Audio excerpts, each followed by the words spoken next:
एक जवान पहलवान था, उम्र कम थी, बहुत प्रतिभाशाली था, टैलेंटेड था। उसके जो कोच थे वो बहुत समझदार इंसान थे, बहुत वाइज इंसान थे। उन्होंने उसकी एक फाइट अरेंज करवाई नेशनल चैंपियन से, जिसका देश भर में नाम था, जो बहुत मजबूत था, बड़ा खिलाड़ी था। इससे दंगल होगा। वो तो बहुत घबरा गया, मैं तो अभी बच्चा हूं उसके आगे। वो बड़े बड़ों को परास्त कर देता है, पटकनियां दे देता है, हरा देता है। मैं कैसे खड़ा रहूंगा उसके आगे? मेरी तो बहुत बेइज्जती होगी, वो मुझे तोड़ मरोड़ देगा, बच्चों की तरह हरा देगा। वो जवान लड़का अपने कोच से रो रो कर ये बात कह रहा था। उसके कोच मुस्कुराए और बोले, तू सिर्फ मेहनत कर, प्रैक्टिस कर, दिन रात एक कर दे, बाकी हर चीज की जिम्मेदारी मेरी है। तेरी हार हो, जीत हो, बेइज्जती हो, तुझे पटकियां मिले, सबकी जिम्मेदारी मुझ पर छोड़ दे, मुझ पर सौंप दे। मैं तेरा बड़ा हूं ना, मेरा सम्मान कर, मेरी बात सुन। कोच के इन शब्दों के आगे वो लड़का चुप हो गया। उसने ठान लिया, जैसा कोच कहेंगे वैसा करूंगा। फिर एक दिन वो खेल हुआ, वो दंगल हुआ, और जो होना था वही हुआ। उस पहलवान ने इस लड़के को परास्त कर दिया, लेकिन यह लड़का बहुत बढ़िया लड़ा।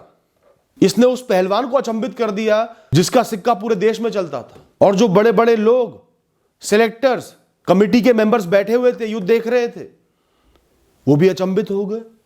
उस बड़े पहलवान की जीत ने अचंभित नहीं करा, इस नए पहलवान की, इस जवान लड़के के संघर्षों ने, प्रयासों ने उनको अचंभित कर दिया, उनको खुश कर दिया। जिस चैंपियन ने इसको हराया था, इसकी बहुत तारीफ करी।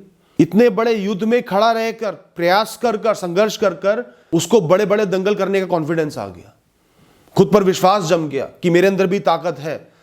जब इनका सामना कर लिया तो जो मेरे लेवल के हैं उनका सामना तो कर ही सकता हूं, उनसे तो जीत ही सकता हूं।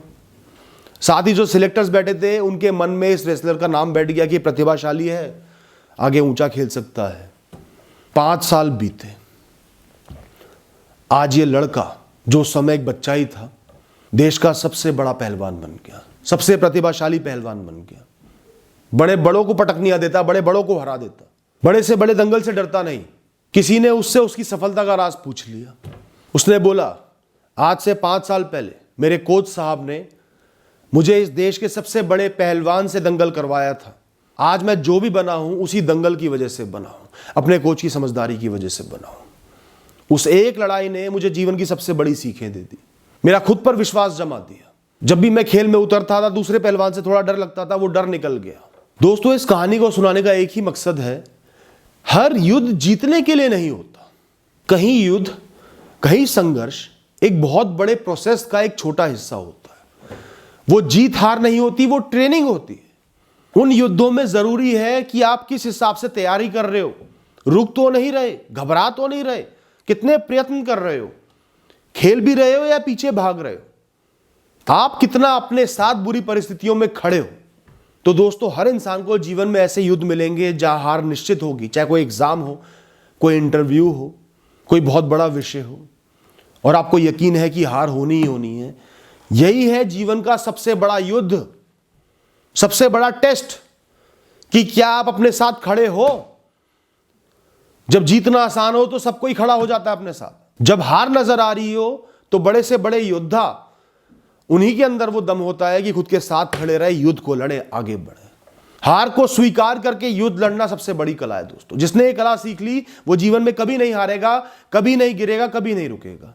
जहां इंसान की एक्सपेक्टेशन खत्म हो जाती है कि कुछ मिलना तो है ही नहीं, एक्साइटमेंट खत्म हो जाती है, सिर्फ संघर्ष नजर आते हैं, चोटें नजर आती है, हार नजर आती है, उस समय जिसने अपनी मनोस्थिति को इतना मजबूत कर लिया कि अभी भी वो युद्ध में लड़ूंगा, अंतिम सांस तक लड़ूंगा, अपना पूर्ण रूप से दे दूंगा, यही आपको आत्मविश्वास से भर देता है, आपका खुद पर भरोसा जमवा देता है। और जो छोटी परिस्थितियां, छोटे संघर्ष आगे आते हैं, वो आपको भयभीत नहीं कर पाते।